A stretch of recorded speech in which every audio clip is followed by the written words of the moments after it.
Hello guys, yung bato na makikita mo, hugis triangle yan, in which siya ay shape ng south. Sa likod ko naman norte, dito sa likod norte yan. So ito ang hugis na triangle na walang laman. Bakit? Kasi yung sa likod niya, literal, may tubig o dagat. Which is contrary. Oh? Bakit? Kasi sa dalawa palang gibi na yan, triangle at saka yung tubig, meaning magkaiba sila, di magkatulad. Kumbaga wala sa code. Kung sa likod ka naman, norte. Norte yan guys ha. Ito ang norte. Pag norte kasi, mayroong tubig. So baliktad. Inverted dapat. Pero kasi inverted, wala namang nakalagay na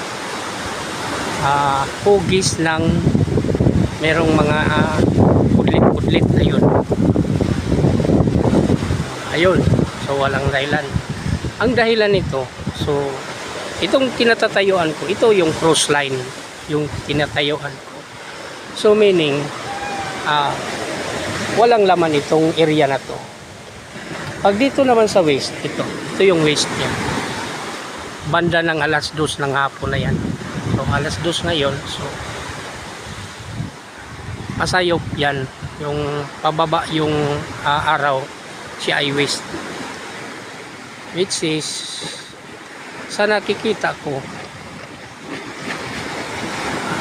tugma yung may kunting curve, meaning may mga metal elements dyan makikita mo sa loob at saka sa likod. Pag sa likod naman, ito ay east. Yun, east yan. Wala namang makita na kahoy na malaki. So sa dito tabi may tutoy na makikita mo. Ayun, so wala. So dito ang area na to, ito yung Siargao Islands ng Luksohon Cave sa may Giwan, Surigao del Norte. So yan lang guys ha.